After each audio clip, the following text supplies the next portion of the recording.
Downpours through the coming weekend. We are here to get you ready for what's ahead in your day. I'm Jen Carfagno, joined by our storm expert, Dr. Greg Postel. And of course, from coast to coast, the Weather Channel has you covered. And, so many of us have been covered in the past few days with umbrellas, ponchos, and raincoats because of the soggy weather pattern that's been locked in place. Yeah, I mean, look at all the rain that we have had over this past week. Amazing. It has been downpour after downpour. And in some cases, I mean, we're talking more than a foot of rain, like in southern Louisiana, Mississippi.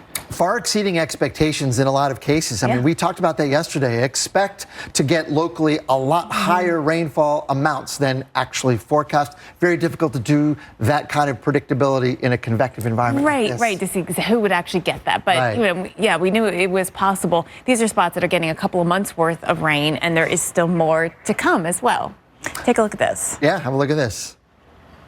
Texas, I don't want any more rain, Greg. I don't know about you. I've had enough. Yep. Well, if you are headed to the pier at sunny Isles Beach, Florida, expect to reel in some showers. The Sunshine State will not be living up to its nickname, but at least the weekly Wednesday bingo game will give you a place to stay dry. I mean, a lot of clouds, a lot of showers.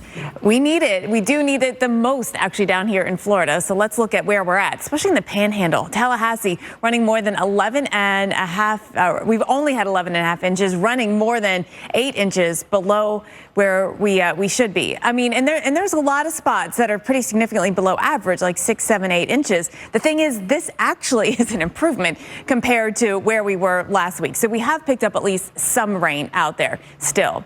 There's an exceptional drought in place, South Georgia, northern Florida, the Panhandle, places like Tallahassee, Apalachicola, so dry. But the extreme drought extends from Jacksonville all the way down here into southwest Florida, including around Fort Myers and Naples. Of course, we've seen that in the fire danger that we've had recently. Now we're getting into the rainy seasons, May 15th to October 15th. Moisture levels usually increase efficiently. You have the warmer air, the higher dew points, and the water temperatures kind of play a role in that too. But because, again, the warmer water temperatures put more moisture into the atmosphere. So this is the time of year we get into those near daily showers and storms, the pop-up kind, the sea breeze thunderstorms. That will all be a factor as we get into the coming months. And in spots like Miami, we pick up nearly 70% of our average yearly rainfall in the rainy season. Fort Lauderdale, it's about 63%. Naples, it's actually nearly 74%. So this is, it's usually not unexpected to start the rainy season a little dry, although it's just exceptionally dry with all that drought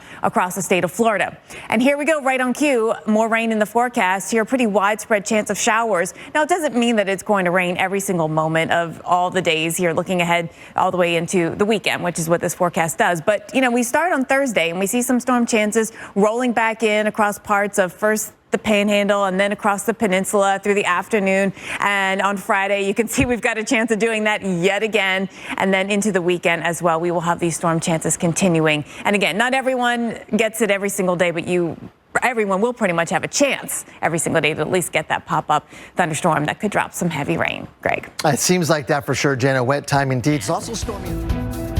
We are here to get you ready for what's ahead in your day. I'm Jen Carfagno, joined by our storm expert, Dr. Greg Postel. Well, from coast to coast, of course, the Weather Channel has you covered. And, so many of us have been covered in the past few days with umbrellas, raincoats, ponchos, because the soggy weather has been bringing a lot of heavy rain to the region. It has been a splash and dash kind of situation, and boy, has it added up. I know you've probably seen it in your yards, the water kind of running down any low-lying areas, pooling right there. This is why we've had easily 3 to 5 inches of rain, if not even a foot plus in a few small areas. Yeah, you and I were talking about this yesterday. Just over the weekend, in one day, I had 4.5 inches of rain. In one day? In one day. That's like a month.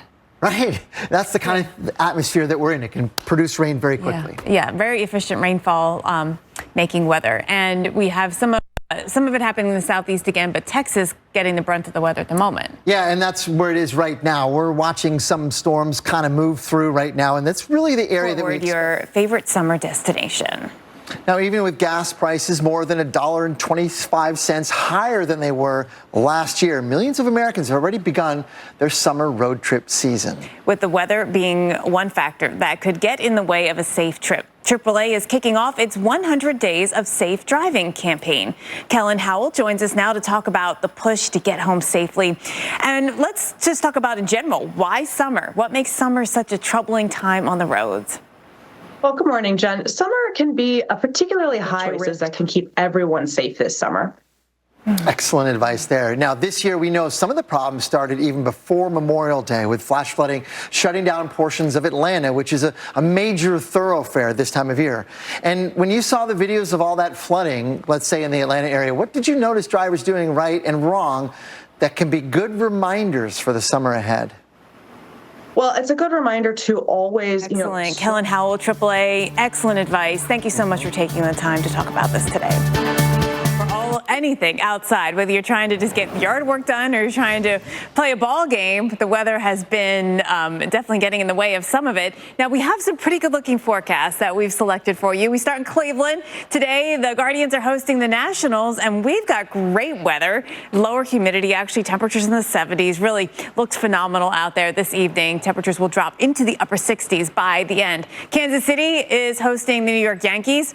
Here a little warmer. Temps are going to hit the 80s today, but dry. We don't have rain in the forecast. Here's one of the few spots, I feel like, across the country. Now, the Texas Rangers and the Houston Astros are in Arlington. We have a retractable roof, so this won't really be a factor for the game, but we've got some chances. Isolated chance, maybe early on, better chance, I think, of getting rain or storms maybe at the end as you're leaving. It would be pretty late, though. But again, the game itself should be okay. And then San Francisco, the wind, the cooler temperatures, that's our main story. The Giants are hosting the Arizona Diamondbacks, and we have temperatures that will be in the low 60s, dropping into the 50s with winds that could be 20 to 25 miles per hour. So it's going to be a very windy night. The wind certainly will be impacting the game. Then we go to Boston for the Red Sox and the Braves, and this is tomorrow night's forecast.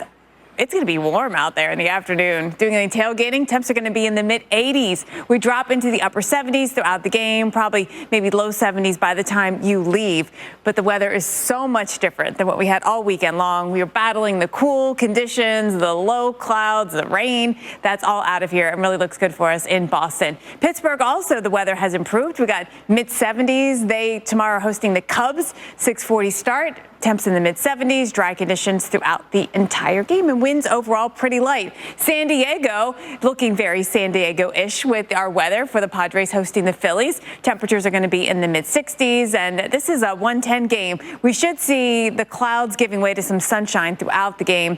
Winds should be fairly light, 10 to 15 miles per hour as we look ahead to tomorrow afternoon. Even on vacation, where we expect to see tropical downpours through the coming weekend. Look at that. That is not just the water spout out there. We'll talk more about that coming up. We are here to get you ready for what's ahead in your day. I'm Jen Carfagno, joined by our storm expert, Dr. Greg Postel. From coast to coast, Weather Channel has you covered, and so many of us have been covered in rain. And that's what we're showing behind us, is a map of how much rain has fallen in the last week. You had some video that you shared earlier of a graduation that took place outside in the rain. A lot of that been going on lately in the Southeast. I know. There's really no opportunity to postpone that. What do you do? Like, if it's out, like, you've got all these people. And it's going to rain like every day. There's no clearing coming our way soon. Right. It's not like, oh, we'll do it tomorrow. Right. Well, this is a lot of rain. I mean, look at some of these numbers coming in. In the areas in yellow and orange, 4 to 8, even more than that. And you said some cases even up to a foot of rain. Yeah, there's a couple areas. That's the hot pink. And especially southern Mississippi, Alabama, there's a few areas that are estimating that. A foot of rain? That's a couple of months worth. And this is a week. In a week. Yeah. We'll maybe see some of this continuing for the next week or so. Maybe. We'll see. It's a very tropical air mass, though, in place. There's not a lot of signs of change, really. No. Not like substantially. Right. And we also have Texas to talk about because it's very tropically there with thunderstorms. Tropically there.